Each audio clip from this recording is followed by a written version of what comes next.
बिस्मिल्लाहिर्रहमानिर्रहीम। मैं हूं शाहिद उल हक और आप देख रहे हैं स्पोफिट यूट्यूब चैनल। और मेरे साथ इस वक्त एक्सीलेंसी मौजूद हैं बिलाल कुरैशी। रिसर्च स्कॉलर हैं, पीएचडी कर रहे हैं चाइना से। और पाकिस्तान में इनकी खिदमत को हम बहुत सराहते हैं क्योंकि इन्होंने अब तक जितने भी आर्टिकल्स लिखे हैं उनमें सबसे बेस्ट और बेहतरीन तरीन जो आर्टिकल जिसको पजीराई मिल रही है मार्केट में और खासतौर पर स्पोर्टिंग वर्ल्ड में, वो है ओलंपिक का। एक इन्होंने फ्रेंसिक ऑडिट किया है और मैं समझता हूँ कि ये रिसर्च पेपर जो है बड़ा अच्छा है, जिसके मुतालिक बिलाल साहब ना सिर्फ एक रिसर्च स्कॉलर हैं बल्कि गवर्नमेंट के डिफरेंट डिपार्टमेंट्स में भी जॉब कर चुके हुए हैं। स्पोर्ट्स के डिपार्टमेंट्स हैं जिसमें डिफरेंट यूनिवर्सिटीज के साथ इंटर्नशिप कर चुके हैं। और इसके अलावा वो निंजा के ब्लैक बेल्ट 5 डाउन भी। एथलीट्स की और कोचेस की जो मायूसियां हैं वो भी ये बड़ी अच्छी तरह जानते हैं। और ये भी जानते हैं कि किस तरह किन फंड्स को कैसे यूटिलाइज किया जाता है, क्योंकि ये खुद भी डिस्ट्रिक्ट स्पोर्ट्स अफसर रहे हैं और इस वक्त लेक्चरर हैं सरगोदा यूनिवर्सिटी में। स्पोर्ट्स साइंसेस को ही पढ़ा रहे हैं। और मैं वेलकम करूंगा बिलाल आपको स्पोफिट चैनल पे। अस्सलाम वालेकुम। वालेकुम सलाम। Thank you very much Shahidul Haq भाई। आपने मुझे स्पोर्ट फिट में इनवाइट किया, इसके लिए मैं आपका बहुत मशकूर हूँ। आपके प्रोग्राम अक्सर मैं देखता रहता हूँ और उसमें स्पोर्ट्स के हकीकी मसाइल के ऊपर बात होती है और मैं इससे आपको खराज तहसीन पेश करता हूँ। बिलाल, खराज तहसीन तो आपको पेश करना चाहिए कि आपने ना सिर्फ ओलंपिक के अकाउंट्स पे एक जुर्रत की है कि जो लोग जानना चाह रहे थे कि पाकिस्तान ओलंपिक या इंटरनेशनल ओलंपिक किस तरह अपने फंड्स को यूटिलाइज करती है। और इसके साथ साथ मैं नाजरीन को ये भी बताता चलूं कि आज से अगर 2 साल पहले देखा जाए तो एक प्राइम मिनिस्टर ने एक एक्सपर्ट्स के लिए एक टास्क लॉन्च किया था कि पाकिस्तान में स्पोर्ट्स का कोरिकुलम बनने जा रहा था। जब वो कोरिकुलम बन रहा था तो बिलाल कुरैशी साहब ने उसमें बहुत अच्छी कंट्रीब्यूशन की और ना सिर्फ पाकिस्तान में पी टीचर्स के रिफॉर्म के लिए हुकूमत को हेल्प की, जो हम लोगों ने एक पेपर बना के भेजा, जबकि उसी उसी की वसातत से इन्होंने एक बहुत अच्छा रिपोर्ट तैयार की थी जिसमें डिविजनल और डिस्ट्रिक्ट स्पोर्ट्स अफसर्स और प्रोविंशियल फंड्स और उसके सारे सिस्टम को बड़े अच्छे तरीके से बताया था। इन चीजों पे इंशाल्लाह बाद में बात करेंगे। जी बिलाल, आपको आपका बहुत शुक्रिया कि आपने वो चीज कर दिखाई है जो नेशनल असेंबली में कई बार की मीटिंग्स के बावजूद ना हो सका, ना ही सेनेट की स्टैंडिंग कमेटी कर सकी और ना ही पाकिस्तान स्पोर्ट्स बोर्ड इस चीज को फाइंड कर सका कि पाकिस्तान ओलंपिक एसोसिएशन, उसके फंड्स कहाँ से आते हैं और कैसे यूटिलाइज होते हैं। आप बताएंगे कि ये जुर्रत आपने कैसे की। शायद भाई एक्चुअली 2020 के ओलंपिक के बाद एक बड़ी डिबेट चली और वो डिबेट इस हवाले से थी कि पाकिस्तान ओलंपिक एसोसिएशन का ऑडिट होना चाहिए, क्योंकि एक तवील अरसे से वो पाकिस्तान को कोई भी ओलंपिक मेडल हासिल करने में मदद देने में नाकाम हो गए। अब इस बारे में जब मुख्तलिफ स्पोर्ट्स जर्नल्स, जब पाकिस्तान ओलंपिक एसोसिएशन के मैं जानबूझकर नाम नहीं लूंगा, उनके टॉप की लीडरशिप के जब वो इंटरव्यू लेते थे तो उनमें वाज़ेह तौर पे वो ये क्लेम करते थे कि जनाब, ओलंपिक में मेडल हासिल करना हमारे मैंडेट में शामिल नहीं, ये तमाम स्पोर्ट्स फेडरेशन की डोमेन है कि वो अपने खिलाड़ियों की तरबियत अच्छी करें और ओलंपिक में मेडल लेके आए उन खिलाड़ियों की मदद से।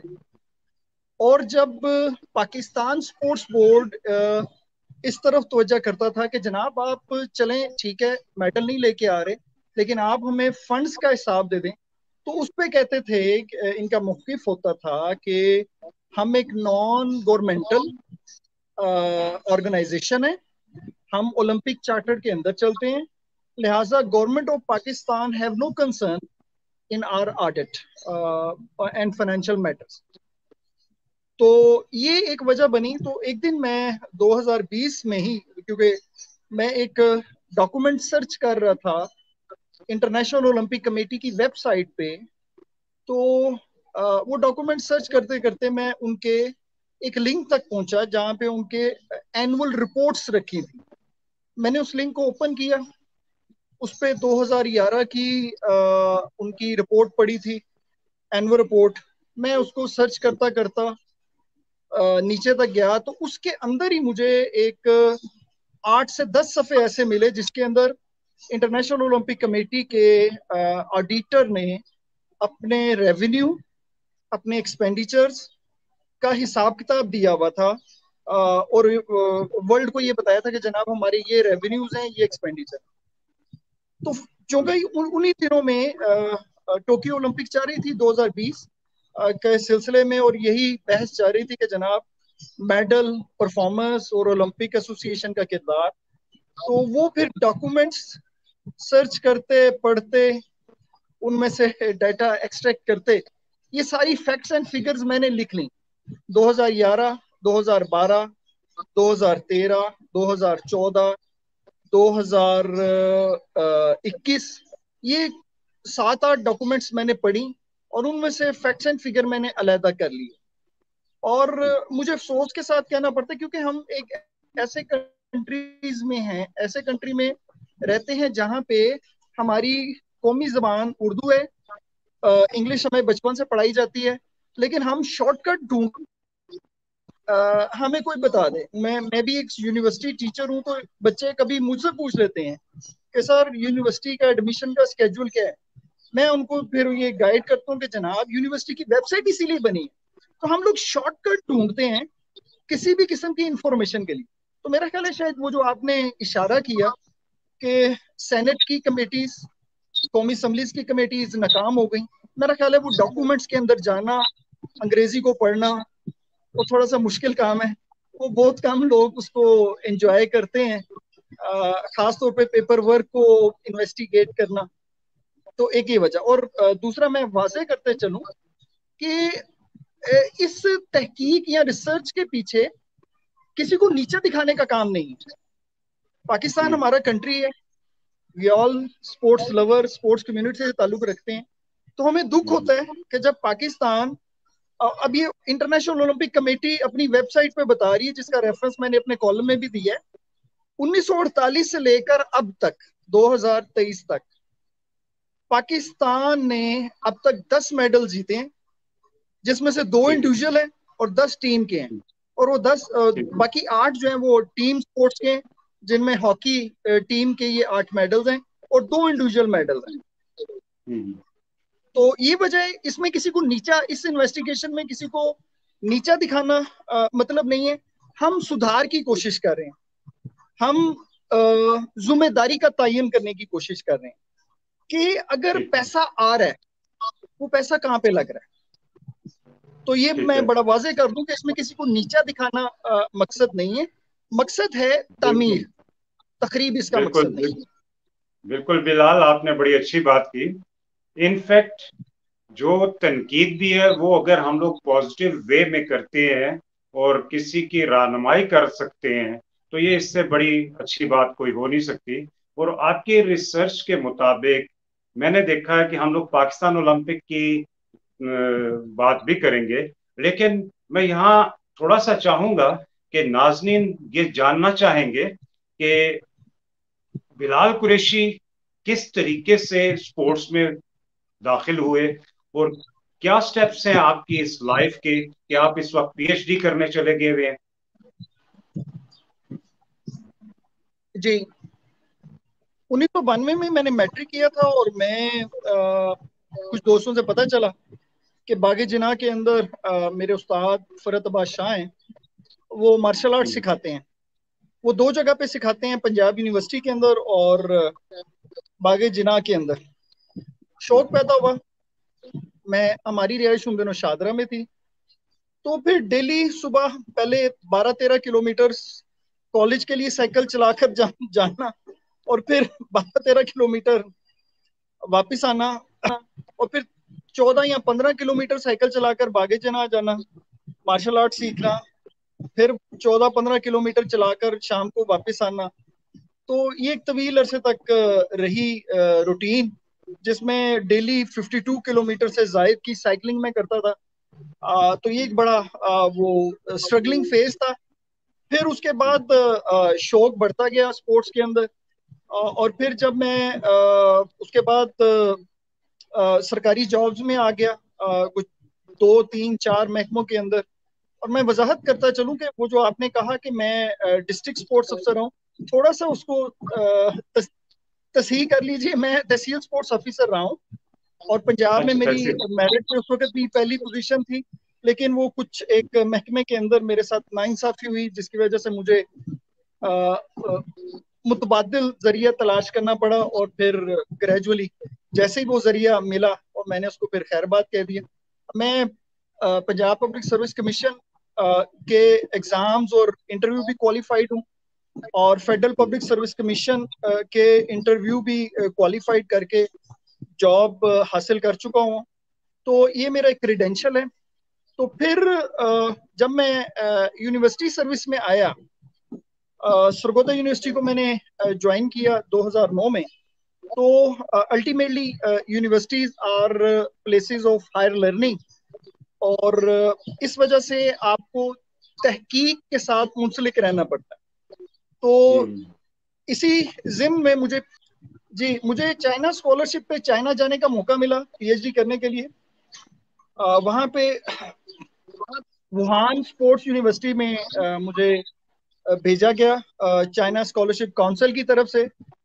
और वहां पे मेरी पीएचडी चल रही है। कुछ इश्यूज हो गए जिसकी वजह से मुझे पाकिस्तान वापस आना पड़ा, और फिर यहाँ पे रह के मैंने अपनी बाकी तहकीक मुकम्मल की। अभी थोड़ा सा यूनिवर्सिटी के साथ ही मामला चल रहे हैं। तो मेरी रिसर्च डायरेक्शन जो है वो बड़ी यूनिक डायरेक्शन है। मेरी जो रिसर्च है पीएचडी की, वो न्यूरो साइंसेस और स्पोर्ट्स ट्रेनिंग के ऊपर है, कि किस तरह से ठीक है। स्पोर्ट्स ट्रेनिंग को न्यूरो साइंसेस के साथ कंबाइन करके हम स्पोर्ट्स के अंदर बेहतर परफॉर्मेंस हासिल कर सकते हैं। ठीक। बिलाल, आपकी ये बड़ी खूबसूरत जर्नी है, और इसमें भी कोई शक नहीं है कि स्पोर्ट्स जो है बड़ा स्ट्रॉन्गेस्ट टूल है, कि पूरी दुनिया को इसने बड़ा कंबाइन कर दिया हुआ है। और कहते हैं कि ये वो वाहिद लैंग्वेज है जो पूरी दुनिया में सब लोग एक ही तरीके से समझते हैं। मुझे ये बताइए, जो ओलंपिक क्या जो आपने रिसर्च की है, खासतौर पे अकाउंट्स के रिलेटेड, मैं फिर बात करूंगा कि हम पाकिस्तान की बात बाद में करेंगे। थोड़ा सा बताइए कि ओलंपिक किस तरीके से जो है ना अपनी गवर्नेंस और इस सिस्टम को ट्रांसपेरेंट बनाती है। इंटरनेशनल ओलंपिक कमेटी अकाउंट्स के मामला में अपने आप को साफ और शफाफ और ट्रांसपेरेंट रखती है। और इसी सिलसिले के अंदर इंटरनेशनल ओलंपिक कमेटी अपनी वेबसाइट के ऊपर अपने सालाना रिपोर्ट्स के अंदर अपने हिसाब किताब, इखराजात, रेवेन्यू पेश करते हैं। अब जैसे 2011 से लेकर 2017 से लेकर 2021-22 तक इंटरनेशनल ओलंपिक कमेटी ने 7.6 बिलियन डॉलर, 7.6 अरब डॉलर उन्होंने कमाए, रेवेन्यू किए, रेवेन्यू अर्न किया। और उसमें से उन्होंने अपनी से मुंसलिक 206 नेशनल ओलंपिक कमेटीज को एक तनासब से हिस्सा दिया। अच्छा, ये बड़ी इंटरेस्टिंग बात है कि international Olympic committee Olympic games में शामिल होने वाली फेडरेशन, इंटरनेशनल फेडरेशन को भी एक तनासब से हिस्सा प्रोवाइड करती है, जो वो इंटरनेशनल ओलंपिक गेम से हासिल करती है। और उसके साथ साथ नेशनल ओलंपिक कमेटीज को भी उनका हिस्सा प्रोवाइड करती है। और फिर खुद भी अपना एक हिस्सा एक तनासब से अपने पास रखती है और फिर उनको उन सारे सालों के अंदर खर्च करती है।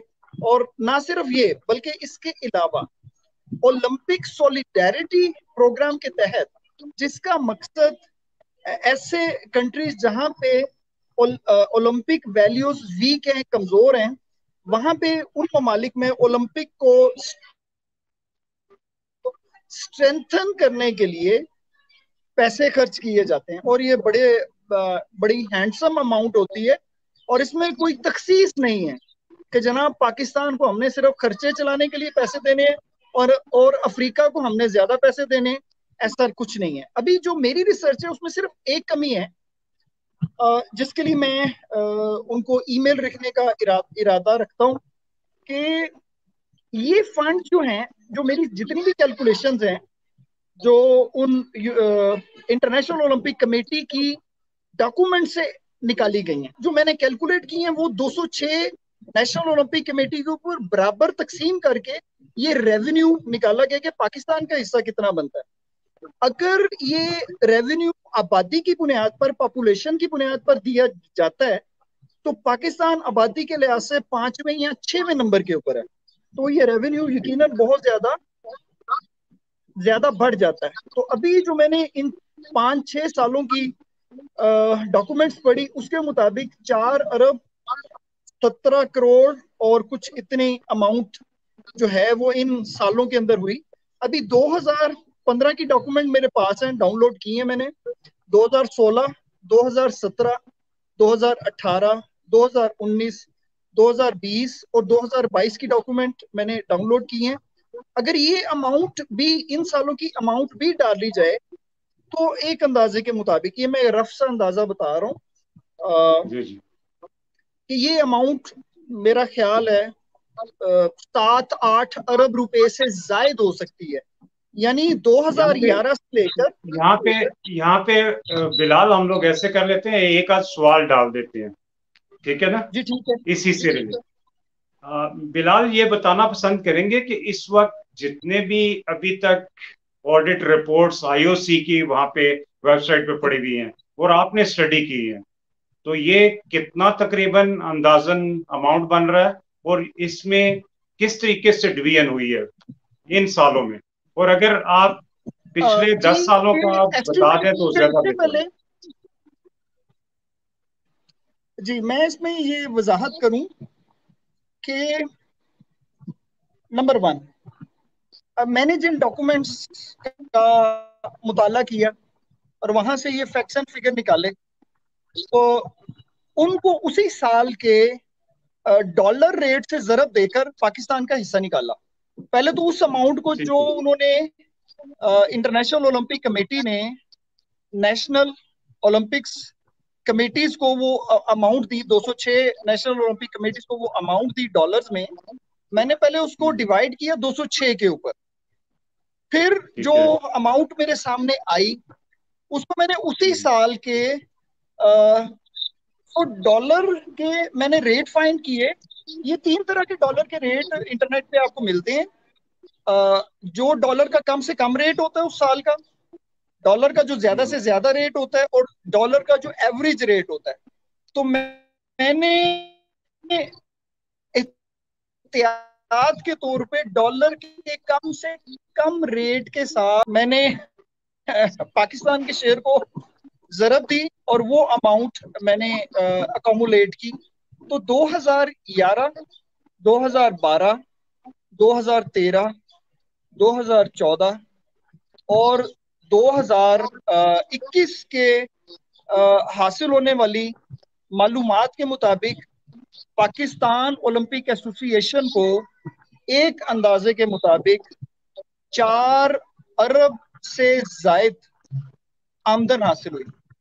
अभी जो बाकी डॉक्यूमेंट्स हैं जिनको मैंने अभी पढ़ना है और उसमें से फैक्ट्स एंड फिगर निकालने हैं, 2015, 2016, 2017, 2018, 2019, 2020 और 2022, जब इन सालों की अमाउंट डाली जाएगी तो मेरा my good guess is this amount could be around 8, 9 और 10 बिलियन इट ठीक कुड है, बी। ठीक है, ठीक है। तो बिलाल, ये जब इतनी ज्यादा अमाउंट दी जाती है किसी भी एनओसी को, तो ये किस मकसद के लिए दी जाती है? बुनियादी तौर पे इसका पर्पस होता है, इसके बहुत सारे अलहदा से हेड्स भी होते हैं। इस अमाउंट के अलहदा से इस अमाउंट के बहुत सारे मकासद होते हैं, लेकिन सारे मकासद ओलंपिक वैल्यू से हम आहंग होते हैं। नंबर 1, एथलीट की हेल्प, एथलीट्स की हेल्प, नेशनल स्पोर्ट्स फेडरेशन की हेल्प, स्पोर्ट्स में फेयरनेस लाना, उसको ट्रांसपेरेंट रखना, उसमें करप्शन को कम से कम करना, ओलंपिक वैल्यूज को तेज तरीन, फास्ट तरीन, ताकतवर तरीन उसके हवाले से खर्च करना, एंटी डोपिंग लॉज को उसके हवाले से इंटरनेशनल ओलंपिक कमेटी खुद भी बहुत सारा फंड्स खर्च कर रही है, और वो इस सिलसिले में नेशनल ओलंपिक कमेटीज के जरिए से भी अवेयर खिलाड़ियों में अवेयरनेस पैदा करने के लिए भी फंड्स खर्च करती है। और इस सिलसिले में भी रिसेंटली बड़ा अफसोसनाक वाकया पाकिस्तान में पेश आया, जब नेशनल गेम्स में विन करने वाले 5 एथलीट्स का डूप टेस्ट मुस्बत आया, तो यकीनन इस पे मुतल्लका एनओसी और स्पोर्ट्स ऑर्गेनाइजेशन को इस पे सोचना चाहिए, आइडेंटिफाई करना चाहिए। मैं वापस ओलंपिक की तरफ ही आता हूँ। तो ओलंपिक की वैल्यूज को स्ट्रॉन्ग करने के लिए किसी भी कंट्री में ये फंड्स खर्च किए जाते हैं। इसका इसका पर्पस सिर्फ ये नहीं होता कि आप ऑफिस बियरर्स को सिर्फ सैलरीज दें और वो सिर्फ एक पोस्ट ऑफिस का किरदार अदा करें, जिसपे वो बस आपको आप एक चिट्ठी भेज रहे हैं, उस पर उन्होंने आपको एक स्टैंप देनी है, पोस्टेज स्टैंप देनी है, वो आपने लिफाफे के ऊपर लगा देनी है और पोस्ट ऑफिस ने उसको पोस्ट कर देना है, लाइक एनओसी। आप स्पोर्ट्स फेडरेशन हैं, आपने खिलाड़ी को ओलंपिक के उसमें भेजना है, कंपटीशन में, आप मोहताज हैं कि आपको वो एनओसी देंगे। और ये मजबूरी जो है, ये मजबूरी ओलंपिक के अंदर, नेशनल ओलंपिक कमेटीज के अंदर जो मोनोपोली है 2000, इस पे मैं थोड़ा सा गोलमोल बात करना पसंद करूंगा। जैसे 2008 से कुछ ग्रुप जो हैं मुस्तकिल तौर पर विराजमान हैं, तो क्रिस्टलाइजेशन और क्लियरेंस और ट्रांसपेरेंसी, फेयर प्ले, इसका तकाजा ये है कि जब आप परफॉर्मेंस नहीं दे रहे और आप ऐसे किसी सवाल का जवाब भी नहीं दे रहे कि जनाब परफॉर्मेंस के लिए तो स्पोर्ट्स ऑर्गेनाइजेशन से पूछा जाए, और जब आप हिसाब मांगे तब भी वो बिल्कुल अपने मौकफ में जायज हैं कि जनाब हम तो अपना ऑडिट करवाते हैं, ये हमारी ऑडिट रिपोर्ट है, तो आप गवर्नमेंट को हिसाब भी ना दें, तो फिर अकाउंटेबिलिटी कहां पे स्टैंड करती है? That is a big question. 1948 से लेकर 2023 तक 10 ओलंपिक मेडल्स, जिनमें 2 इंडिविजुअल और 8 टीम स्पोर्ट्स के, तो that is a big question कि फिर वो 8 अरब रुपए से हम क्या करें? अब इसी में मैं ऐड अगर करूं, फर्ज कर लेते हैं 2011 से ये सारी अमाउंट मेरी है, और आप एक खिलाड़ी के ऊपर ज्यादा नहीं 1 करोड़ रुपया लगाते हैं, उसको हर महीने 1 लाख रुपए का इंसेंटिव देते हैं। अभी बड़ा सस्ता जमाना था, आपको अंदाजा होगा इसका, अब तो थोड़ी काफी महंगाई होगी, इन्फ्लेशन हो गया, तो आप 1 करोड़ लगाते हैं तो आप उस बच्चे से 2 से 3 ओलंपिक तक परफॉर्मेंस ले सकते हैं। और अगर आप 1 अरब रुपया लगाते हैं तो आप 100 बच्चों से 100 मेडल्स की तवक्का रख सकते हैं। लेकिन मसला ये है कि ये खिलाड़ी आप इस बुनियाद पर चूज नहीं करेंगे कि मैं चीफ कोच हूं, चीफ सिलेक्टर हूं और ये मेरा भांजा है। आप मुझे थोड़ा सा एक आखिर में ये रहनुमाई दीजिए कि कौन लोग किस तरीके से जो है इस अकाउंटेबिलिटी को चेक कर सकते हैं, और इसमें क्या कोई स्पेसिफिक लॉज अप्लाई होते हैं, या किस तरीके से हम लोग इन तमाम जो रिक्वायर्ड चीजें हैं इनको कैसे पाकिस्तान ओलंपिक एसोसिएशन से हासिल कर सकते हैं? जी, सबसे पहले राइट टू इंफॉर्मेशन हर आम शहरी का हक है। ठीक है। तो अगर कोई ऐसी छुपाने वाली बात नहीं, तो पाकिस्तान के तमाम अवाम स्टेक होल्डर्स हैं नेशनल ओलंपिक एसोसिएशन। इसी तरह से वो तमाम sports federation directly stakeholders हैं नेशनल ओलंपिक एसोसिएशन के। तमाम players national Olympic committee association के स्टेक होल्डर्स हैं। सबसे पहले तो वो ठीक है। ये डिमांड कर सकते हैं कि जनाब ये आमदन और खर्च का हिसाब दीजिए, क्योंकि हमें तो नहीं लग रहा अगर किसी 1 2 4 5 फेडरेशन को चुपके से कोई ग्रांट दी जा रही है, हमें कैसे पता चलेगा कि जनाब एथलेटिक फेडरेशन को कोई ग्रांट दी गई है, हॉकी फेडरेशन को कोई ग्रांट दी गई है, या किसी और को। वो ऑर्गेनाइजेशन तो कभी भी इस चीज को जाहिर नहीं करेंगे। ठीक है। तो अब शफाफियत को, ट्रांसपेरेंसी को यकीनी बनाने के लिए तो सबसे पहले इंटरनेशनल ओलंपिक कमेटी को इंटरवीन करना चाहिए। एशियन ओलंपिक कमेटी है, लेकिन हम देखते हैं कि नेशनल ओलंपिक कमेटीज के ओहदेदार जो हैं एशियन ओलंपिक कमेटीज में भी बैठे हैं। तो आप अपने ही खिलाफ इंक्वायरी कैसे करेंगे, आप अपने ही खिलाफ कैसे करेंगे? तो लिहाजा आम आदमी अगर इंटरनेशनल ओलंपिक कमेटी को लिखें, 1 लाख ईमेल चली जाए उनके पास, 10,000 ईमेल चली जाए कि जनाब हमारे पास, हमें नहीं पता चल रहा कि नेशनल ओलंपिक कमेटी अपने फंड्स कहाँ पे खर्च कर रही है। उनकी वेबसाइट पे तो हमें एक चार्टर्ड अकाउंटेंट का दस्तखत शुदा डॉक्यूमेंट मिल रहा है कि जनाब हिसाब किताब चेक कर लिए हैं, सब अच्छा है, सब कुछ ठीक है। तो लिहाजा मेरा ख्याल है sports federation international Olympic committees को, एशियन ओलंपिक कमेटीज को लिख सकती हैं, लेकिन सबसे पहले तरतीब ये हो कि वो नेशनल ओलंपिक कमेटी की ईमेल पर ईमेल डालें और उनसे पहले पूछें कि जनाब आप हमें इस बारे में कुछ एनालाइज करें कि क्या फंड्स आ रहे हैं और वो कहाँ पे खर्च हो रहे हैं, किन अकाउंट्स के अंदर वो खर्च हो रहे हैं। अगर नेशनल ओलंपिक कमेटी उसका जवाब नहीं देती, फिर नेक्स्ट स्टेप पे वो एशियन ओलंपिक कमेटी के पास उसी ईमेल को फॉरवर्ड करें कि जनाब हमने नेशनल ओलंपिक कमेटी को ये ईमेल की थी, हमें कोई जवाब नहीं मिला, या हमें सेटिस्फैक्ट्री जवाब नहीं मिला। फिर अगर एशियन ओलंपिक कमेटी से नहीं मिलती, इस तरह की कोई रिप्लाई नहीं आता, गोलमोल कर दिया जाता है, तो फिर इंटरनेशनल ओलंपिक कमेटी के एंटी करप्शन यूनिट्स उसके अंदर काम करते हैं। आप उनको लिख सकते हैं कि जनाब हमने ये नेशनल ओलंपिक कमेटी से बातचीत की थी, ये ईमेल है, हमने इस डेट को लिखी, इतना टाइम हमने दिया, 2 हफ्ते 3 हफ्ते 4 हफ्ते, हमें कोई मुनासिब रिप्लाई नहीं मिला। इसके बाद हम एशियन ओलंपिक में गए, उन्होंने भी कोई रिप्लाई नहीं दिया। इसके बाद तो मेरा ख्याल है ट्रांसपेरेंसी से, शफाफियत से किसी को घबराना नहीं चाहिए। अगर आप कुछ गलत नहीं कर रहे, अगर मैं कुछ गलत नहीं कर रहा हूँ, तो मुझे किस चीज का डर है? मुझे तो किसी चीज का डर नहीं होना चाहिए। ठीक है। Thank you very much Bilal. आप इस वक्त इंतहाई तकलीफ में होने के बावजूद आपने हमें टाइम दिया, बहुत शुक्रिया आपका।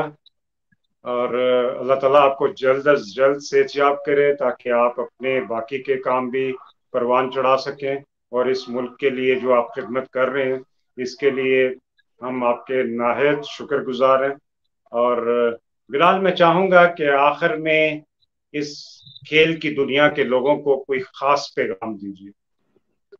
स्पोर्ट्स को एस्टेब्लिश कर रही है, वर्ल्ड रिकॉर्ड मिली सेकेंड्स के डिफरेंस से, मिलीमीटर्स के डिफरेंस से टूट रहे हैं। हम अभी तक वही रवायती स्पोर्ट्स, रवायती कोचिंग के ऊपर चल रहे हैं। जैसे मैंने पहले अर्ज किया, वो उसके लिए आपने टॉपिक सेलेक्ट किया अगले किसी प्रोग्राम के लिए, क्वालिटेटिव डाटा। Athletic profiling. और मैं उससे अगली बात करूं जिसपे कुछ काम भी हुआ था, लेकिन फिर वो गवर्नमेंट की तब्दीली के साथ वो स्लो हो जी गया। हाई परफॉर्मेंस या स्पोर्ट्स परफॉर्मेंस लेबोरेटरीज, जहां पे आप खिलाड़ी की emotional, psychological, technical, tactical, bio mechanical और फिटनेस से रिलेटेड असेसमेंट करके टीम सिलेक्शन यस। का मेरिट आइडेंटिफाई कर सकें। हमें उस तरफ, उस डायरेक्शन में जाना है।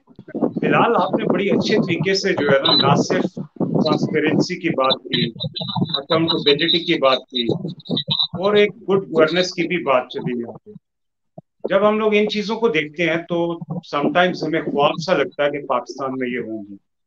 आप बात कर रहे थे कि 1 अरब रुपए से अगर कोई ओलंपिक अपने फंड्स में से एक ऐसी लेबोरेटरी डेवलप कर दे जिसमें हम क्वालिटेटिव और क्वांटिटेटिव डाटा प्रोवाइड कर सकें ताकि सिलेक्शन ऑनेस्टली हो और उसे जस्टिफाई किया जा सके।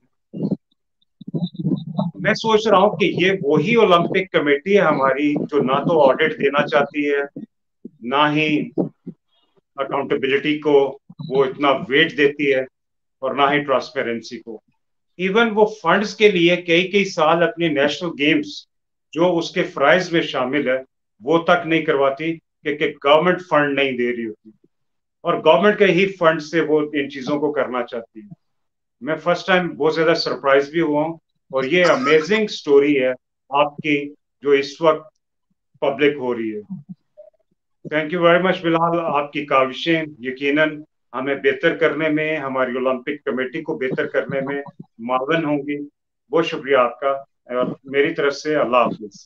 Thank you very much Shahidul Haq भाई, आपने मुझे इनवाइट किया और मेरे अंदर जो ख्यालात थे वो उसको अवाम तक और आप तक पहुंचाने में आपने मुझे मदद दी। Thank you very much. और कोई भी अगर इस बारे बहुत में शुक्रिया। गाइडलाइन, फीडबैक हो तो नाजरीन जो है ज़रूर आपकी विसातत से इस वीडियोस के नीचे कमेंट करें ताकि लोगों की फीडबैक हमें पता चलती रहे।